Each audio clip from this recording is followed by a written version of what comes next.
Welcome to this Thailand Travel Update 2021 video. Some very positive steps are being taken to reopen the entire tropical paradise, including Bangkok, Chiang Mai, and any other location that is not opened to tourists right now. Best of all, once the country is open, there's really no going back, and several sources confirmed this. I think this sounds very promising, so let's have a look at the facts. I always perceive Thailand as the leader of the Southeast Asian tourism industry because everything that Thailand does will be replicated in many of the neighboring countries.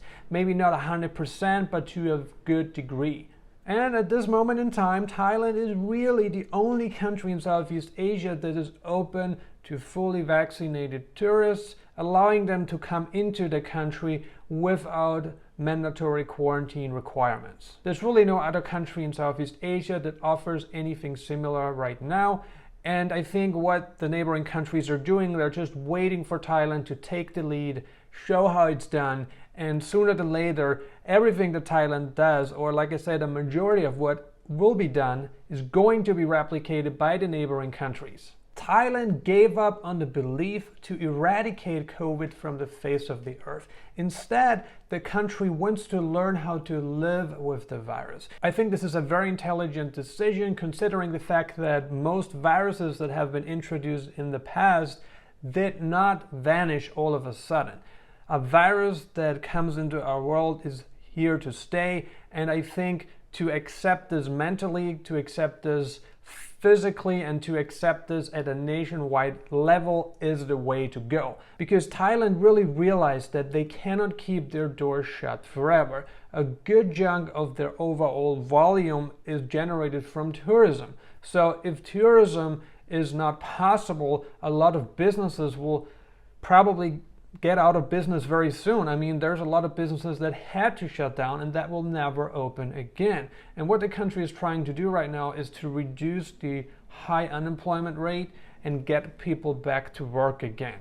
And I think all this is very positive, and as we have learned, there's going to be new COVID variants. The virus is not going away, and the best a country can really do, I believe at this point, is to take precautionary measures that will protect the citizens and travelers as best as possible, but that does not mean that the virus can be eradicated from the face of the earth. It just ain't gonna happen. Let's have a look at what happened so far. Back in 2020, when the pandemic started, Thailand had really no other choice than to shut its borders. And as you can guess, there were a lot of tourists stranded in Thailand, and the Thai government really helped them out by extending the tourist visa because a lot of international flights were canceled and so many tourists were stranded, not only in Thailand but in neighboring countries like Cambodia, Vietnam, the Philippines, Indonesia, I mean pretty much every country. Back then the country did not allow tourists to come in until there was a more permanent solution found on how to deal with this situation.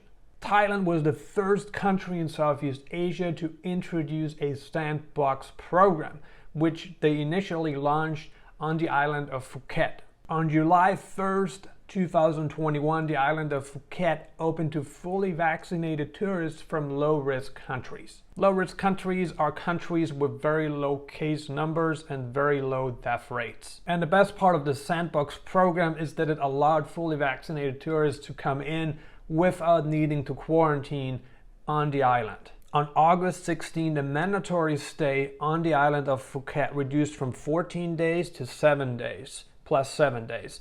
What does that mean? 7 days must be spent on the island of Phuket, and another 7 days could be spent on any other surrounding island or Suratani, Krabi. Now that we talked about the islands, let's have a look at what's going on in Bangkok. Now, the situation in Bangkok hasn't really changed for the better at this point in time. I'm talking about tourists coming in. So there is still a mandatory quarantine in place that you have to do if you're flying into Bangkok. But things are about to change because the government has really stuck to its word when it comes to reopening the islands, and I think the Thai government and the head of the tourism industry in Thailand, they're also going to do the same with the remaining parts because they don't want people to lose trust in the country. So what's happening in Bangkok right now is that they're preparing everything for the grand reopening, which is scheduled to happen in October. So what they're doing is they are making sure that all important aspects, all important tourist attractions like entertainment, for instance, shopping malls, restaurants, spas, parks, that everything is ready to open up. Everything needs to be operational before the country opens up. And I think that's a very strategic move by the Kingdom of Thailand. And so far, like I've told you, Thailand has really kept its word. So there's really no reason, there's no need to distrust Thailand at this point in time. All right, let's talk about the current visa situation, because I think this is something that a lot of people are concerned about, because they know that the rules have changed and that right now if you want to go to Thailand, it's a bit of a different game. Those of you who visited Thailand before the pandemic started are very well aware that you've gotten a 30-day tourist visa. That's true for most countries, unless you're on the list of countries that would have gotten a longer visa without any prior application. So it was 30 days before, and there was really nothing to pay. And once you were in Thailand, you could have extended your stay for another 30 days at any local immigration office. So you would have needed to go to the immigration office before the 30 days expired, pay the fee, and boom, you would have gotten a total of 60 days in the kingdom. As of right now, you don't get 30 days, but 45 days. And why 45 days, you ask? Well, it's because if someone needs to quarantine, then they would need to do that for, 14, 15 days. And with that said, the 30 days plus another 15 days would make up for the time spent in quarantine. Due to COVID, the Thai government also offers a 60-day extension right now. So that's pretty good, because if you're going to any of the islands, you don't really need to quarantine anyway, and you get 45 days plus 60 days. It's actually a lot better than what you have gotten before. So before the 45 days are up, you just go to the local immigration office, wherever that's at the nearest, and you extend for 60 days, you pay a small fee, and you can stay in the kingdom for a total of 105 days. Before the pandemic started, there used to be a 6-month and a 9-month visa at one point. And that visa you could have gotten if you had applied for it in the country of origin. So if you had applied for it and you would have done that through the Thai embassy in your country, then you would have gotten a 6 or 9-month tourist visa, which was obviously a phenomenal deal, because you could have stayed in the country for 60 days. And what a lot of people did is they went to a trip to a nearby country like Cambodia, Vietnam, Malaysia, Philippines, Indonesia, or maybe even East Asia, and they spent a little bit of time in another country, and then they came back into Thailand and they got another 60 days. This was a very effective approach that a lot of people really enjoyed, because it was a very inexpensive way to obtain a visa, stay in Thailand for a good amount of time, and enjoy nearby countries as well. Unfortunately, since the pandemic started, those visas are no longer available.